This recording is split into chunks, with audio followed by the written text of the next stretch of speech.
The knife felt like an extension of my own hand, its familiar weight a comfort against the cold dread pooling in my stomach. He took another spoonful of the bisque, the one built around my secret, the one that had put this restaurant on the map. He closed his eyes, a theatrical gesture of pure bliss he reserved for food critics and television cameras. "This is alchemy, Amelia," he said, his voice a low, reverent whisper. "Pure, edible magic." He opened his eyes, looked directly at me, and then he laughed, not a quiet chuckle, a full, dismissive laugh that echoed off the polished stainless steel of his private kitchen. "A partner? Honey, you're a line cook with a cute hobby." That laugh, that single cruel sound, was the spark. He thought he was putting me in my place. He had no idea he was lighting the fuse to an explosion that would burn his culinary empire to the ground. "My name is Amelia Vance, and I'm 34 years old. I've learned that in the world of fine dining, passion is a currency that's easily devalued, and a woman's genius is often treated as a happy accident that a man can claim as his own. For 6 years, I was the ghost in the machine at Aperture, New York City's most celebrated restaurant. I was the creator of the flavor that earned 3 Michelin stars, the flavor that made our head chef, Julian Croft, a household name. And I did it all from a windowless prep kitchen in the basement for a salary that barely covered the rent on my tiny Brooklyn apartment. When I finally found the courage to ask for my rightful share, I was met with laughter.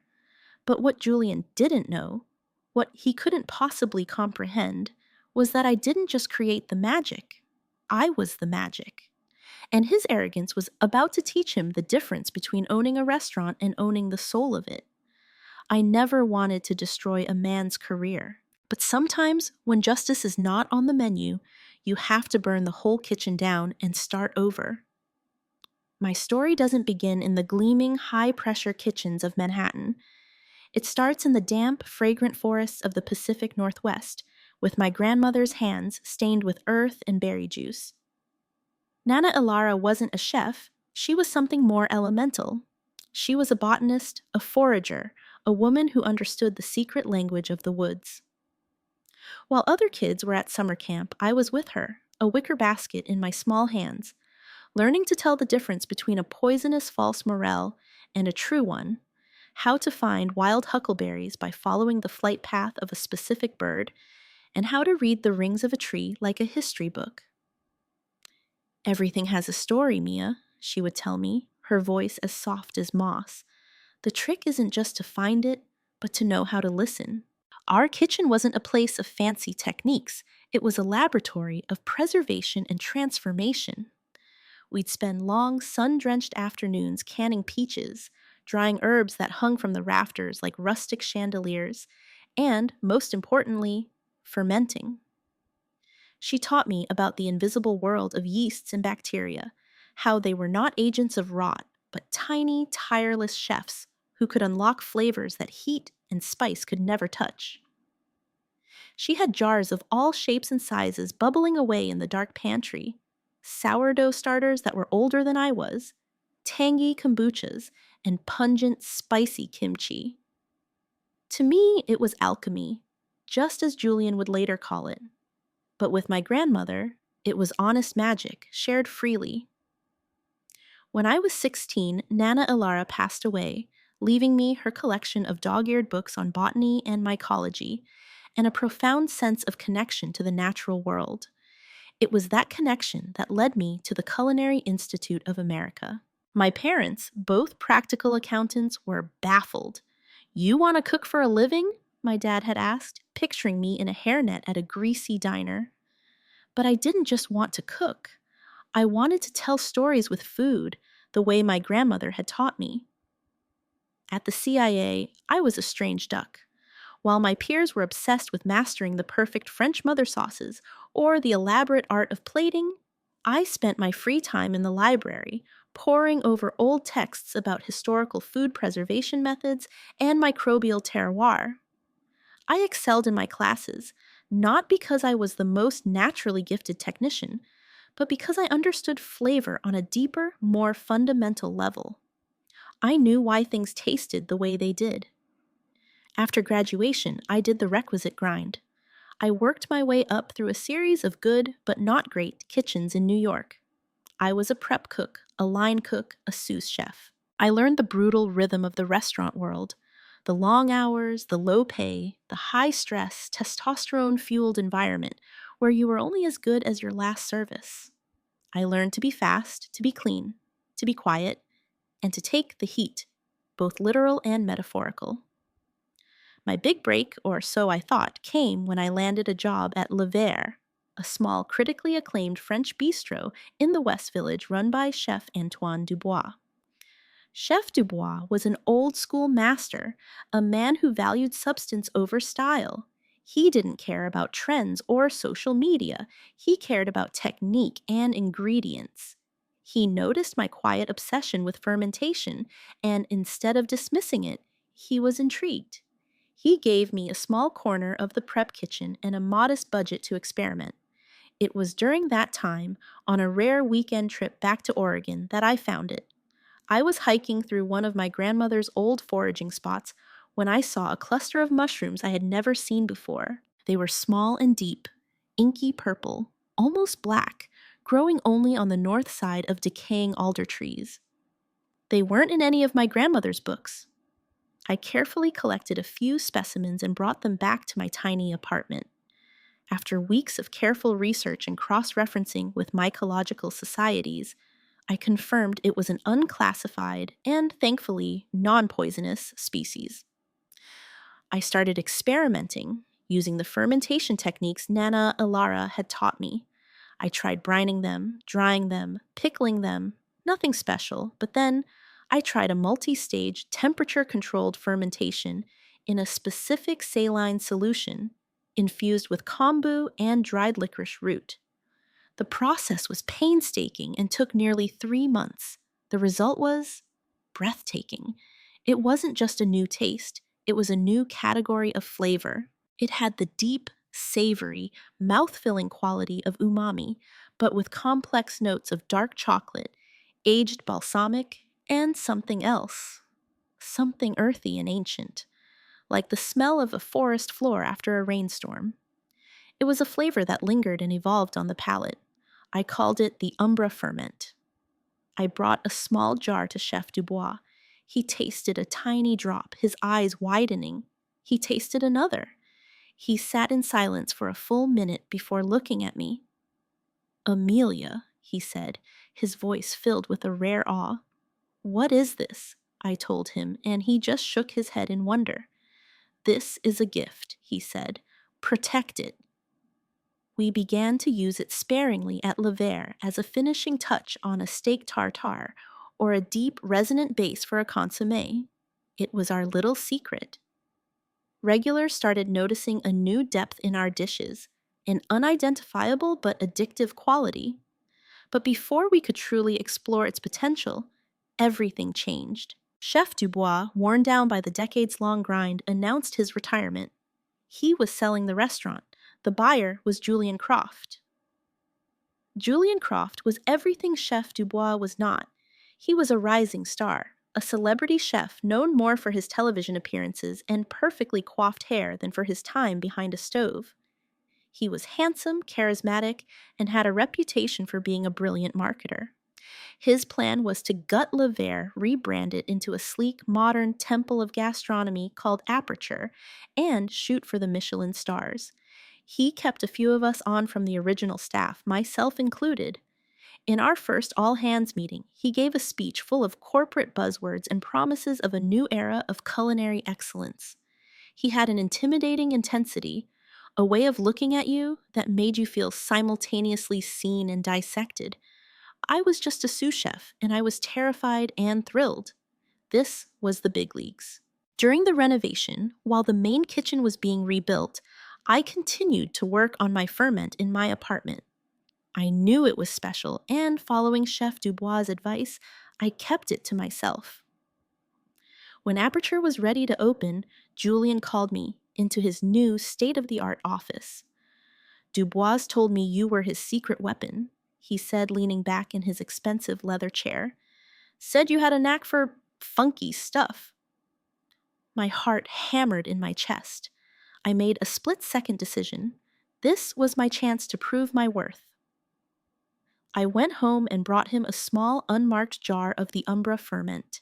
I explained nothing about its origin, only that it was a fermentation project I'd been working on. He tasted it. The change in his expression was immediate. The slick, media-trained facade dropped, replaced by the raw, naked ambition of a true culinary predator.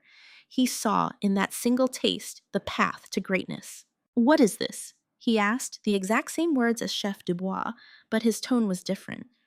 It wasn't awe, it was possessive. "It's a specialty of mine," I said carefully. "Can you make more? A lot more?" "I can." "Good," he said, a slow smile spreading across his face. "From now on, you work on this. Only this. I'm building you a lab in the basement. Nobody goes in but you. Nobody knows what you're doing. This is our secret, our edge." And just like that, I was no longer a sous chef. I was relegated to the basement, to a small windowless room with a few stainless steel tables and some new fermentation crocks. My official title was Head of Research and Development, which sounded impressive but was, in reality, a form of exile.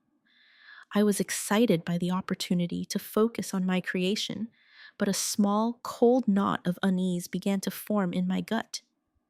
I was being isolated. The first year of Aperture was a whirlwind. Julian and his hand-picked chef de cuisine, a stern man named Michael, built the menu around my ferment. It was the invisible foundation of nearly every savory dish. A few drops in the vinaigrette for the heirloom tomato salad gave it an unheard-of complexity. A teaspoon brushed onto the roasted duck gave the skin a lacquer of unimaginable depth. The signature dish, a simple potato and leek bisque, was transformed into something transcendent. The critics were rapturous. The New York Times gave us a glowing 4-star review, singling out a haunting, profound, and utterly unique savory note that elevated the food from excellent to legendary. Within 8 months, we had our first Michelin star. Julian became a megastar. He was on the cover of food magazines, a guest judge on cooking shows, and hailed as a culinary visionary. In interviews, he'd talk cryptically about his proprietary aging and fermentation techniques developed over years of painstaking research. He called it the Croft method. He never once mentioned my name. Inside the restaurant, I was a ghost. I'd arrive before everyone else, go straight to my basement lab, and spend 12 hours tending to my precious bubbling ferments. I'd deliver the finished product in unmarked containers to Michael, who would guard it like the crown jewels. The other cooks knew I was down there, but the official story was that I was working on charcuterie and other preserved items. They called me the cellar witch. My salary saw a modest increase, but it was nowhere near commensurate with my contribution. I was still making less than the sous chefs upstairs who were just executing the dishes I made possible. But I was so caught up in the restaurant's success, so proud of what my creation was achieving, that I told myself it didn't matter. We were a team. I was the secret weapon. It was a role that felt both important and deeply lonely. The second Michelin star came a year later, after a visit from an international critic, who wrote that Aperture was not just a meal, but a paradigm shift in flavor. The restaurant was booked solid for a year in advance. Julian launched a line of branded cookware. He was giving speeches at food conferences about innovation from the ground up. It was almost comical. The ground up was literally where I worked, in the basement. The culture in the kitchen, which had started with a sense of shared purpose, began to sour. Julian was rarely there anymore, too busy with his celebrity engagements. Michael ran the kitchen with an iron pâtisserie, fostering a culture of fear and paranoia. The camaraderie was gone, replaced by a cutthroat competition for the slightest bit of favor. My isolation felt less like a special assignment and more like a prison. I tried to talk to Julian once about getting more involved upstairs, about helping with menu development beyond just supplying the base flavor. He clapped me on the shoulder with a paternalistic smile. Why mess with a perfect system, Amelia? You're a genius at what you do down there. Let the boys upstairs handle the heat. You're too valuable to lose to a burn or a cut. It was a compliment wrapped in a cage. He wasn't protecting me, he was hiding me. The years bled into one another. 3 stars, a James Beard Award for Julian as Best Chef, a potential TV show. Aperture was an empire, and it was all built on my secret. I was now 32, and the initial pride had curdled into a slow-burning resentment. I'd watched Julian on television, talking about his philosophy of flavor, and I'd feel a wave of nausea. He was a gifted chef, no doubt, but his genius was in marketing, not creation. He was selling a story, and I was the ghostwriter. I started paying more attention to the financials I could glimpse. The price of our tasting menu had tripled since we opened. The restaurant was clearing millions in profit a year. Meanwhile, I was still living with a roommate, still counting my dollars at the end of the month. The injustice of it began to eat at me, eroding the passive acceptance I had mistaken for loyalty. The breaking point was a quiet one. A new pastry cook, a kid barely out of culinary school, accidentally received my pay stub in his weekly envelope. He brought it to me, embarrassed. "Sorry, Amelia, I think this is yours." I glanced at it, and then at his, which he was still holding. His bi-weekly pay was almost $200 more than mine. He was making decorative sugar cages, and I was the literal secret to the restaurant's 3-star success. That night, I went home, and for the first time in years, I cried. Not tears of sadness, but hot, angry tears of humiliation. I had allowed this to happen. I had been so grateful for the chance to work on my passion that I had let myself be exploited. My grandmother's voice echoed in my head. "Everything has a story, Mia. The trick is to know how to listen." I had been listening to Julian's story for too long. It was time to start telling my own. I spent the next month preparing. I wasn't naive. I knew a simple conversation wouldn't be enough. I needed leverage. I started by documenting everything. I went back through my old notebooks, the ones from before I even started at Aperture, which detailed the discovery of the mushroom and the painstaking development of the ferment. I had photos, date-stamped, of the early experiments in my own apartment kitchen. I gathered every press clipping, every review that mentioned the restaurant's unique, unidentifiable flavor. I highlighted the quotes. "A taste that is at once familiar and thrillingly alien. Chef Croft has managed to bottle lightning." I printed out menus from every year, showing how the dishes featuring the ferment were always the most expensive and the most lauded. I created a spreadsheet, a conservative estimate of the revenue directly attributable to those dishes. The number was staggering, well over $10 million over the 6 years. My final piece of preparation was a call to my older brother, Ben. Ben was the family's other black sheep. While my parents were crunching numbers, he went to law school and became a litigator. He was sharp, pragmatic, and fiercely protective of me. I met him at a quiet bar in his neighborhood, far from the trendy spots frequented by the food world. I laid everything out for him, the whole story, from my grandmother's kitchen to Aperture's basement. He listened patiently, his lawyer face on, not interrupting until I was finished. "Okay," he said, taking a long sip of his beer. "First, I'm proud of you. Second, you've been royally screwed.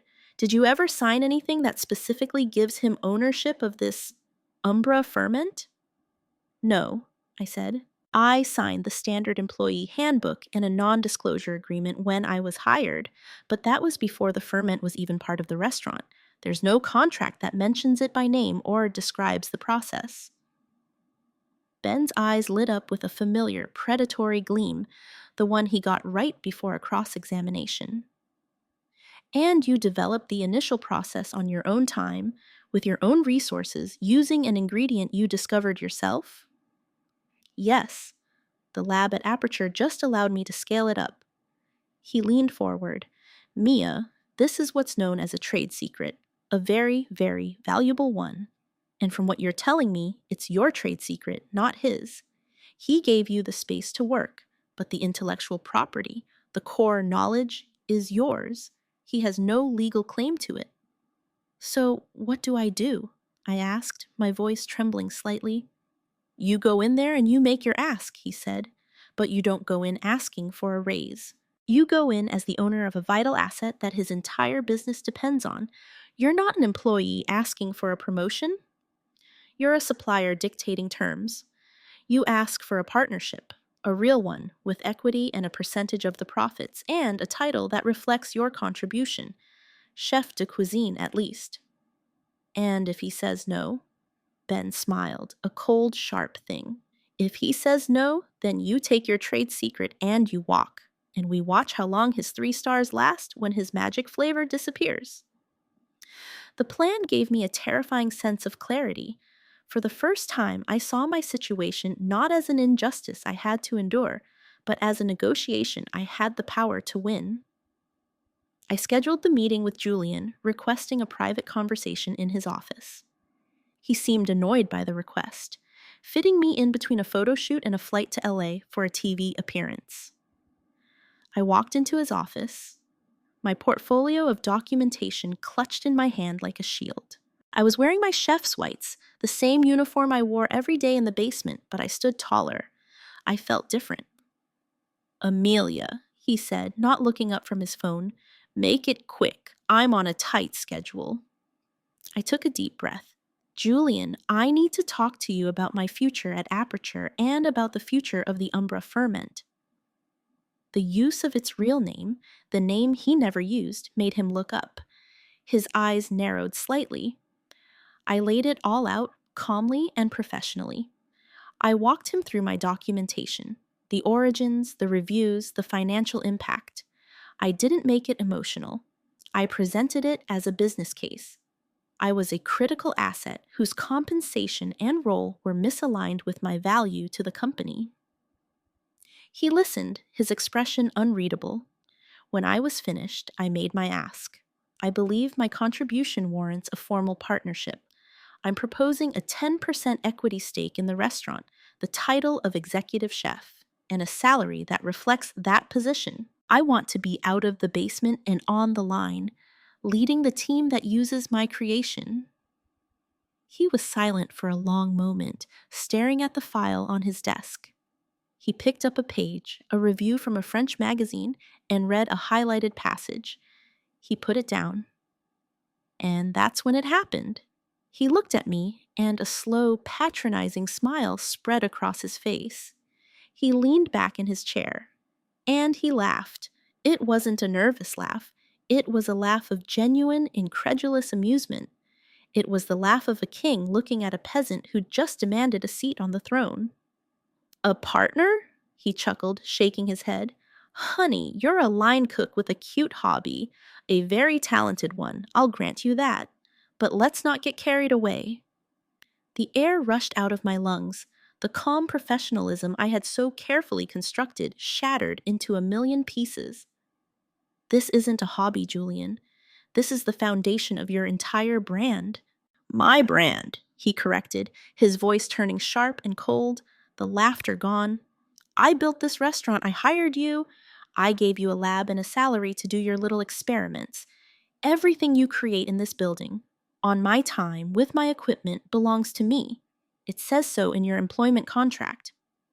It's not in the contract, I shot back, my voice shaking with rage. Ben, my brother, the lawyer. He checked. The ferment is my trade secret. His eyes flashed with fury. Are you threatening me? After everything I've done for you? He stood up, towering over me. You're a glorified prep cook. I could hire a team of food scientists from MIT and they could replicate your little mushroom paste in a week. You are not special. You are replaceable. He leaned in closer, his voice dropping to a menacing whisper. You should be grateful for what you have. Now get back to your basement and do your job. And if I ever hear you mention this nonsense again, you'll be lucky to find a job chopping onions in a diner in Queens. We're done here. I stood there, frozen, for a long second. My carefully prepared file was still on his desk. He hadn't even looked at most of it. Humiliation washed over me, so hot and intense it felt like a physical fever. I turned without another word and walked out of his office, my legs unsteady. As I walked past the host stand, I heard the door to his office open again. I glanced back. He was standing there, talking to his assistant, gesturing towards me with his thumb. "Can you believe the nerve?" he said, loud enough for me to hear. They both shared a laugh. I didn't go to the basement. I walked straight out the front door of the restaurant into the cold afternoon air, and I didn't look back. The ghost had left the building. Julian Croft just didn't know it yet. His empire was already starting to crumble, and he was the one who had handed me the detonator. The days that followed were a blur of numb disbelief and white-hot fury. His words echoed in my head. "You are replaceable." It was the ultimate dismissal, a denial of not just my work, but my very identity. For 6 years, I had poured my soul into that ferment, into that restaurant. I had sacrificed relationships, holidays, my own health, all for the sake of the team, for the dream of what we were building.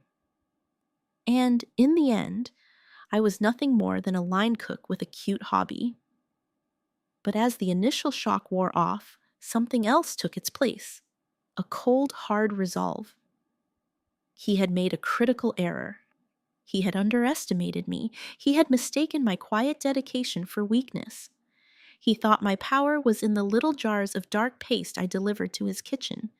He didn't understand that the power was in my mind, in my hands, in the knowledge I alone possessed. He thought he owned the magic, but I was the magician. I called Ben the moment I got home. I told him everything, my voice flat and emotionless.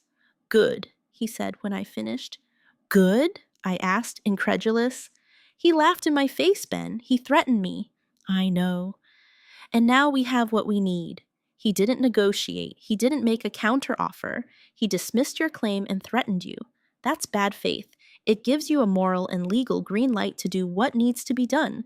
We're moving to phase 2. Phase 2 was something we had discussed as a contingency, a nuclear option, and I had hoped I would never have to use. It involved another chef, a woman I had admired from afar for years, Elena Morales. Elena was the anti-Julian. She was the chef-owner of a smaller, one-star restaurant in Brooklyn called Raíz, which meant root in Spanish. Her cooking was intensely personal, focused on sustainable sourcing, heirloom ingredients, and a deeply collaborative kitchen culture. She was known for her integrity and for treating her staff with respect. She didn't have a TV show or a line of cookware, but she had the unwavering respect of her peers. She was, in short, everything I had once hoped Julian would be. Getting a meeting with her wasn't easy. She was famously private. But Ben was resourceful. He discovered that her restaurant group's lawyer had been his classmate in law school. A call was made, a professional courtesy was extended, and a confidential meeting was arranged. I met Elena not at her restaurant, but at a neutral, anonymous coffee shop. I was a wreck, my nerves shot. What if she thought I was crazy? What if she saw me as a disgruntled employee trying to extort my boss? She arrived with no pretense, wearing simple jeans and a sweater, her dark hair pulled back in a simple ponytail. She had kind, intelligent eyes that seemed to see right through my anxiety. "Amelia," she said, her voice warm. "Ben's friend told me this was important. Tell me what's on your mind." My hands were shaking, so I just placed a small, unlabeled vial on the table between us.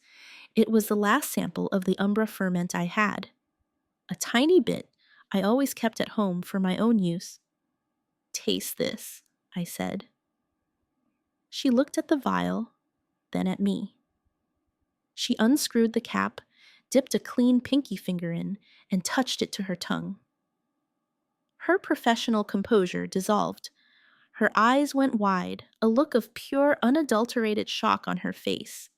It was the same look Chef Dubois had had, the same look Julian had had, but on her, it was pure. It was the look of a true artist recognizing a new color. "My God," she whispered, "what is this?"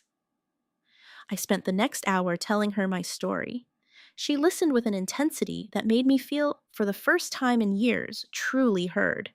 She didn't interrupt. She just nodded, her expression shifting from curiosity to empathy to a slow-burning anger on my behalf.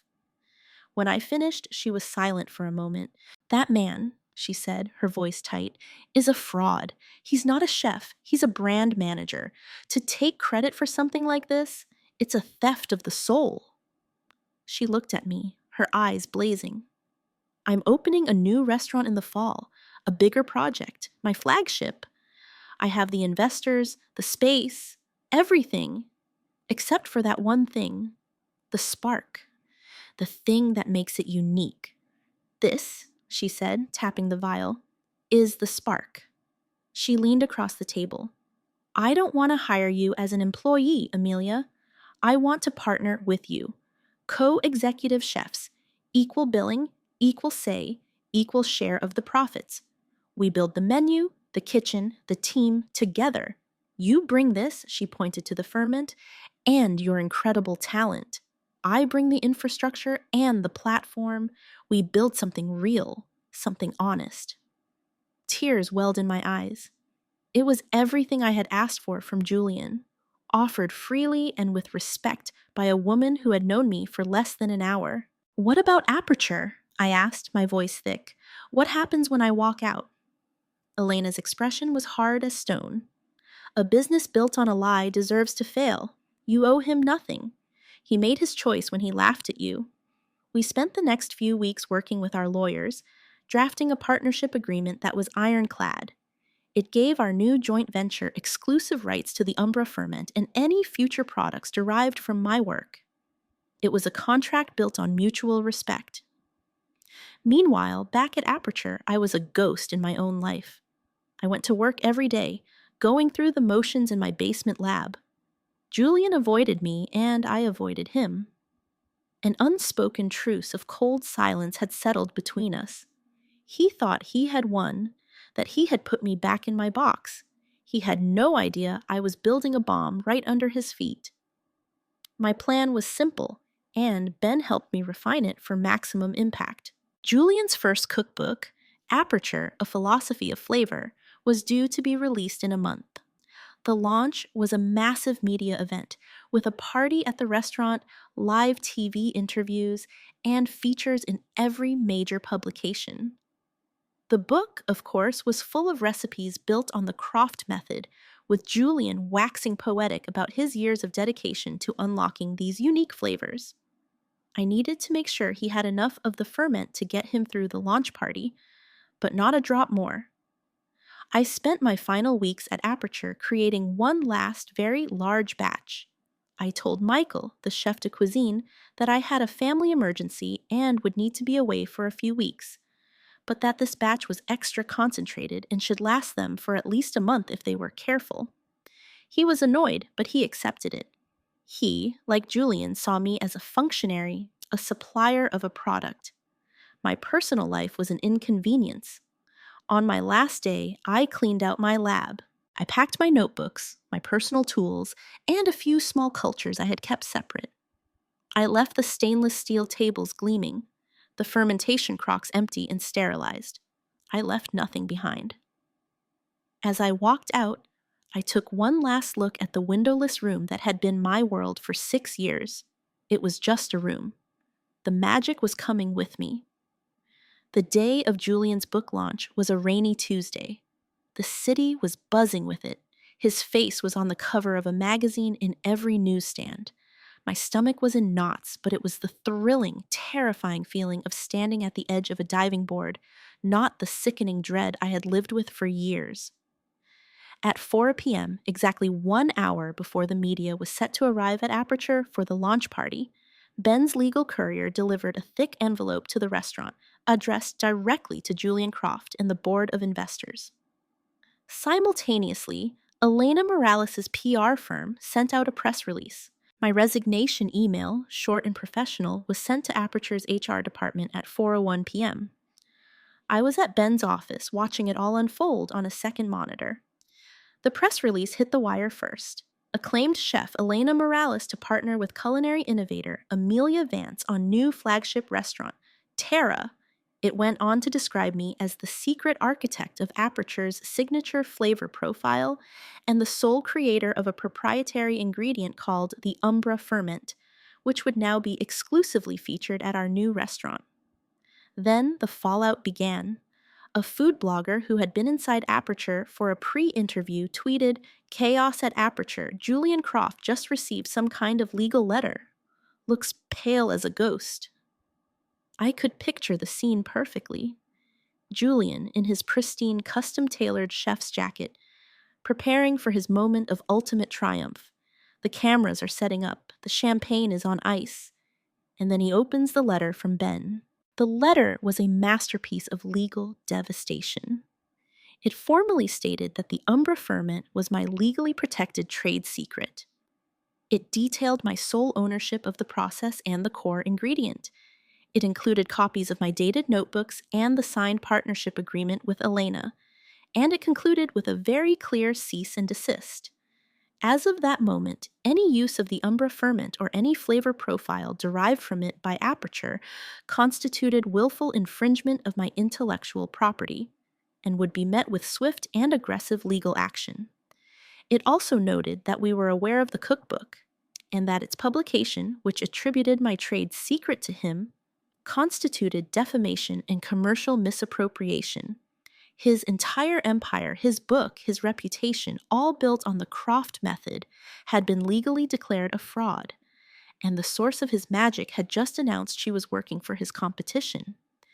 He must have tried to reach the kitchen, to check the supply. He would have found the last batch, enough for tonight's party, but he would have also seen the empty lab, the sterilized crocks. He would have realized that when this batch was gone, it was gone forever. He couldn't call a supplier. He couldn't reorder. I was the supplier, and I was gone. The phone in Ben's office rang. It was Julian's lawyer, a man Ben described as a shark. He was sputtering, threatening, blustering. Ben put him on speakerphone. "Completely outrageous. This is blackmail. We'll sue her into oblivion." "On what grounds?" Ben asked calmly. "She has meticulously documented proof that she is the creator and owner of the trade secret. Your client was offered a chance to legitimize the arrangement and he declined. In fact, he threatened her." "I have a sworn affidavit to that effect.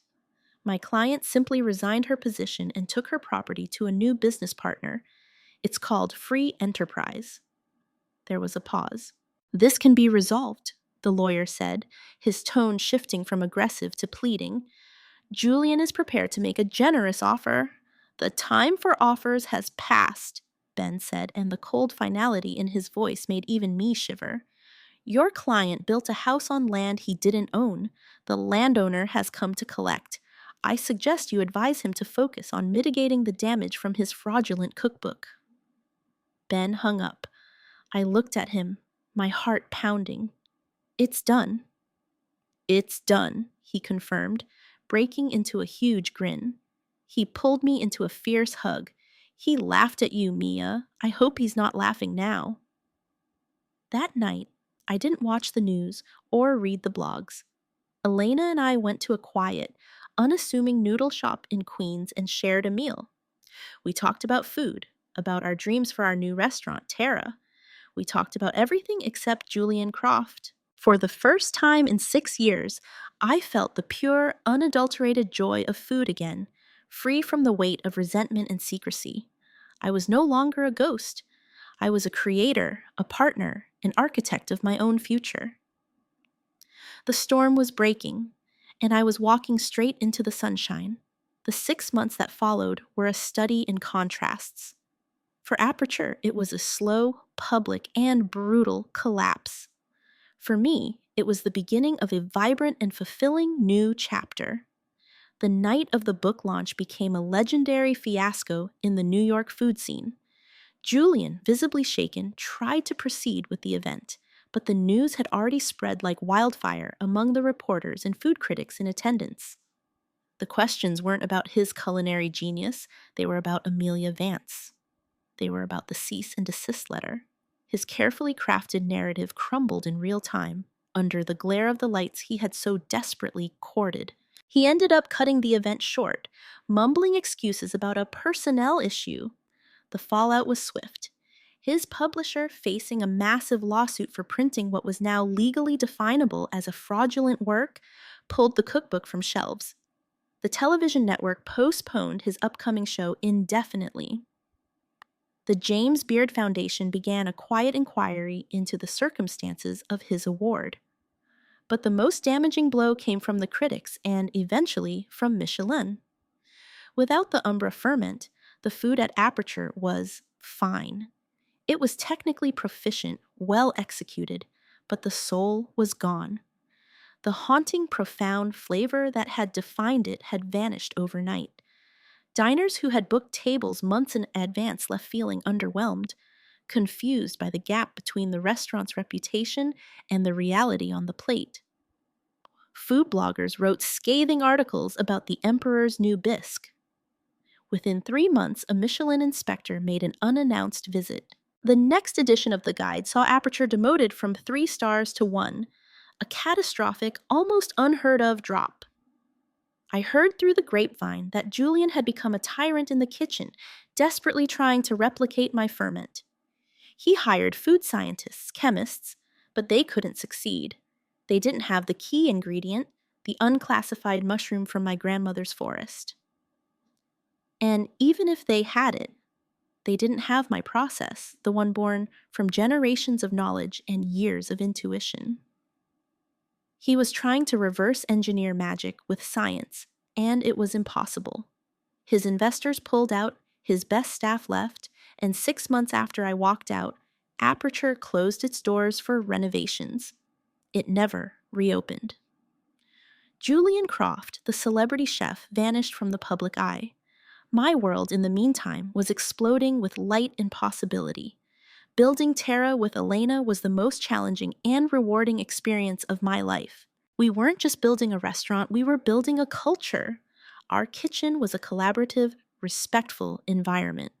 We paid our staff a living wage, offered benefits, and established a system where every single person, from the dishwasher to the sous chefs, shared in the restaurant's success through a profit-sharing program. My official title was co-executive chef and partner. I was no longer hidden in a basement. I was on the line every night, my hands in the food, my voice leading the team. The Umbra Ferment was no longer a secret. It was a celebrated ingredient. We listed it on the menu, telling the story of its origin, of the Oregon woods, of my grandmother, of a flavor that could only come from nature and patience. We were selling honesty, and people were hungry for it.